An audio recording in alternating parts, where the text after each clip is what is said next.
The coronavirus is a topic that has been of major concern recently within the CARICOM region.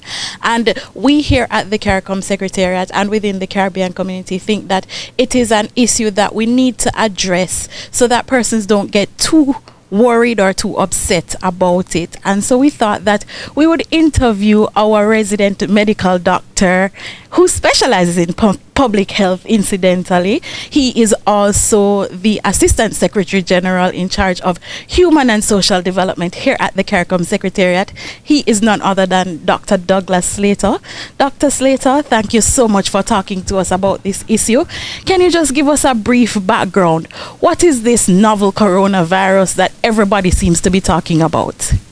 Thank you, Jascene, and good day to viewers. Well, the name novel coronavirus, novel meaning it's new. Yes. Coronavirus viruses, and there are many heard of ours. Yes. And the common is a type. The common cold is actually a coronavirus. Really? So that's why the name is important. New type, and that is important. Okay. Why is it important? Because it's new, there is not much natural immune system development among the population, global population, to fight it off. And therefore that impact on the transmission, meaning it will be transmitted fairly rapidly. And how is it transmitted? Okay. So far, this is because it's new, all is not yet known about its transmission, but it seems it's mainly due to by close contact. Oh, human contact. Okay. And droplets caused by like sneezing, coughing, etc., and other body fluids possibly. Right. But most of the transmission has been linked to close contact personnel. Okay, so how concerned really do we need to be in the region? Because it's literally the topic on everybody's lips these days. Yes, and understandably so. Well, we are all aware that in today's world, travel is easy. You can be at the furthest point of the world today, and in less than 24 hours, you are here. Exactly. We are also aware that that travel includes and involves movement of tourists to our region and an industry that is so very important to our economies. Right. And therefore, I could understand why everybody is interested in it. Apart from the fact that it's your health, you're hearing that many people are dying and getting sick, and nobody wants to get any new diseases. Absolutely. Having said that, we need to try and understand the best way of managing this to avoid panic, despite anxieties, again understandable anxieties, but everybody seems to be very anxious. But to avoid panic, because panic does not help, but more so to avoid the propagation of misinformation. Yes, because there are lots of going around here. I hear people talking about this bleach cocktail. I mean, people are actually drinking bleach. I don't understand. Very dangerous. Very. So, what I like to advise is that the regional health authorities and others, which is led by the Caribbean Public Health Agency, CARICOM, based in Trinidad and Tobago, that serves the CARICOM nations, together with the Caribbean Implementing Agencies for Crime and Security, that is IMPACTS, together with our Caribbean Disaster Emergency Management Agency, SIDEMA, have been working very closely with member states and the public health officials in member states. Right, and I know we had a meeting earlier this week. And we are working, all of those agencies. And even before that, we have been working closely with the Pan American Health Organization, which is a regional branch of the World Health Organization. We have been following this situation from early in January. As you may know, the World Health Organization on the Thursday the 30th declared the condition a global public health emergency.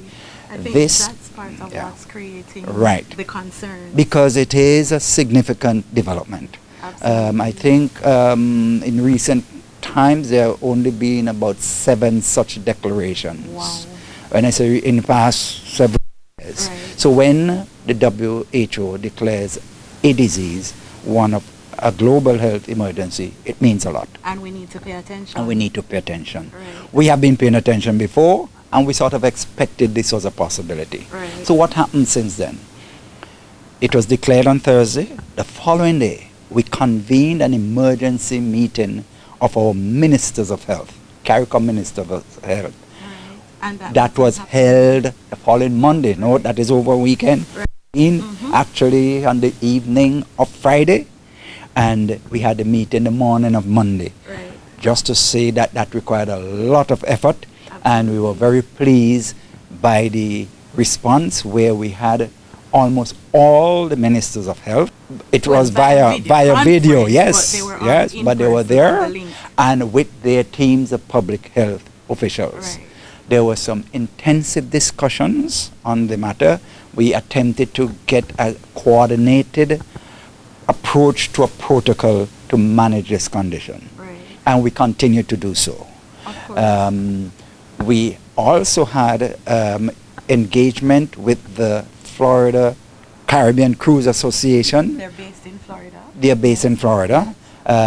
In that meeting, at the end of the deliberations of the ministers, where they outlined to us measures they are taking to minimize the importation and transmission of this disease in their industry. Right. Very important, and we appreciate that. Yes. We are keeping in close contact with them, and hope that the measures that they outlined to us are adhered to, because it will be important for us to minimize. I say so because certain persons in the region have also heard where cruise ships have been allowed to dock or not allowed to dock. Yes. This is interesting. Without going into the details as to what happens there, but I think people might want to know something, is that normally if there's an outbreak of a contagious or transmissible infectious disease on cruise ships, and you know, they do happen from time to time, either a virus, a respiratory virus, or more what you call a gastrointestinal and diarrhea. Right. They are required by law to inform the member state, the port of call, ahead of time that they have a situation. Usually, and this is what has been happening, the public health officials from that member state will engage with the cruise ship, do investigations, and they determine from their findings whether or not they can or should or could refuse entry. And that has been happening. Now, the question might be asked, so why some accept and others don't? Exactly. That is exactly where I was going, Right. Dr. Slater, because we've heard some member states have one response, another member state has this response, and so on. So is it that we're trying to have a coordinated regional approach to let this me matter? say that those decisions, while they're guided by established public health guidelines, Right. which are influenced by WHO guidelines and a series of regulations we call international health regulations. The professionals will provide the findings to the policymakers, but quite often, and I think in this case that is what happened, other factors Come into are taken into consideration to determine to accept or not. the But decision making doesn't really lie with us. doesn't lie with us nor the expert, the public health experts. And it is not to say that either decision is right, but there are other factors that you won't go into which can make the determinations. All right, so to wrap this up, Dr. Slater, can you just tell us briefly what is the way forward with this, considering that we have so many different variables? We have students who are living overseas who are trying to get back home. truly, I don't want to get this illness, I don't want to get this disease. What is the way forward for us with this matter, considering how fluid it is? Member states at the end of the day will have a decision.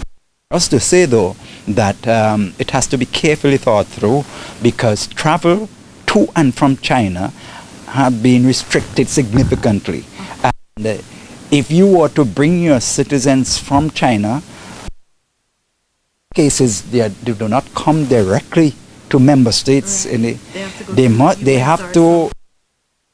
Those citizens might be subjected to restriction supports, yes, which include quarantine for the period of time. At least 14 days and told. Okay, so all those factors have to be brought into the consideration.